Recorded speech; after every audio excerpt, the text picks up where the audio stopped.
Jim Seymour comes from a long line of Louisiana sugarcane growers. He served as the general manager of the American Sugarcane League for the past 22 years. It's a role that lets him oversee a $4 billion operation in the state.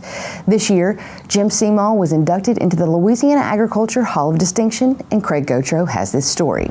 Pride in our colors, making a mark, learning from our yesterdays. We are one, together, we are one. Agriculture has always been a fixture in Jim Seymour's life. One grandfather grew sugarcane while the other raised rice. So it wasn't unusual for him to spend time in a farm setting. And so as kids growing up, we spent lots of time on the farm, mud between my toes. And so my dad was a county agent that kept us just really close. And so I just always have enjoyed agriculture and being exposed to it. I'll be okay if I find a way to make all my payments on time. And right now, that Tier 2 tariff is kind of what creates a ceiling for what raw prices are domestically. Money is the name of the game. Everybody needs money, and that ain't gonna change. Seymour's first job out of college was in the banking industry. Some of his work involved financing local cane farmers and sugar mill operators, which kept him close to his agricultural roots. After several years in banking, he got the opportunity to immerse himself entirely in the sugarcane industry. And so I was very fortunate back in 2004 to become the general manager of the American Sugarcane League, and it's just been a wonderful fit for me. We all have talents and abilities, and all of us are blessed with some kind of expertise in something, and it seems as though the work of the American Sugarcane League just fits my makeup.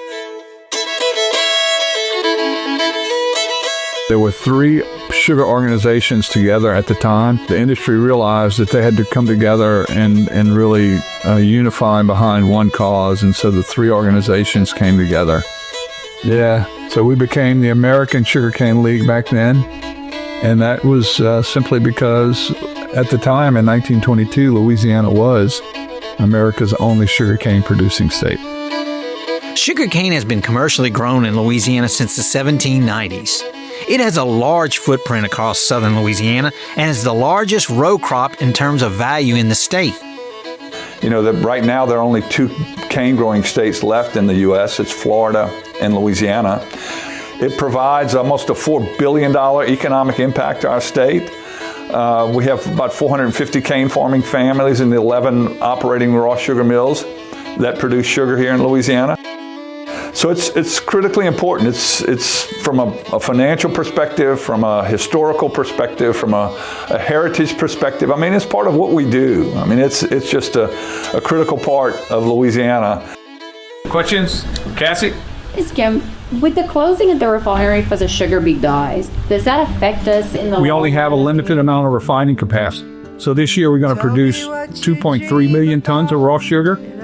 So that's 600,000 tons of raw sugar that are in Louisiana that we got to get out of here some kind of way. Tell me all about you and your down and when you're blue. Tell me all about you and we'll see what we can do. She was telling me the USDA had released some dietary guidelines that were very negative on sugar. It's almost as though zero sugar had become a brand in itself. I'm waiting pretty soon for them to put zero sugar on this. One of the things that the dietary guidelines said is eat more real food. So we think that real sugar can be a healthy part of a balanced diet with a balanced lifestyle. It's gluten-free too. Yes. One of Seymour's most important responsibilities is being a strong advocate for the sugar industry. That duty requires him to work with state legislators and congressional members to convey the message that a strong domestic sugar program benefits the country. So we create messaging on the importance of being able to produce a domestic supply of a critical food item. And that's kind of our messaging. So dealing with trade issues is critical, dealing with the Farm Bill in Washington, making sure that we support the champions in Washington that support us. If you could tell a story that everyone would understand. We've often said in Washington, no one tells the story of a cane farmer or a cane miller better than a cane farmer or a cane miller. And if part of the work that I've done has been able to create opportunity for our farmers and millers to advocate on behalf of themselves, that's probably what's most rewarding. Growing a tropical crop in Louisiana's subtropical climate is a challenge and would be nearly impossible without a successful variety development program. The league and 2 other players provide the research and development of new varieties that are the lifeblood of sugarcane. The research arrangement that we have with the U.S. Department of Agriculture and the LSU Ag Center, that 3-way agreement between those 3 organizations creates results that are a model for American agriculture. You're gonna have to take the lead, 'cause they don't have to see. Seymour believes transitioning from banking to the American Sugarcane League was the right choice for him and his family. Where the story's gonna go, 'cause it's yours to come alive. My wife and I and our children have been able to experience all kinds of different things, meet all kinds of new people, great friends, great people, great farmers all across America. I'm very fortunate to be able to do the kinds of things I do on behalf of Louisiana's sugarcane farmers and millers. To see something that's been so important to my family in our history and be part of making sure that this industry is sustained and that we're going to be here for another 250 years is extremely rewarding.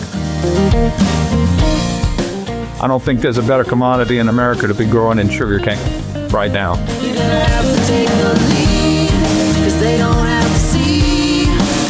Whether you've written down the phrases or it's a void to complete, you don't have to know where the story's gonna go.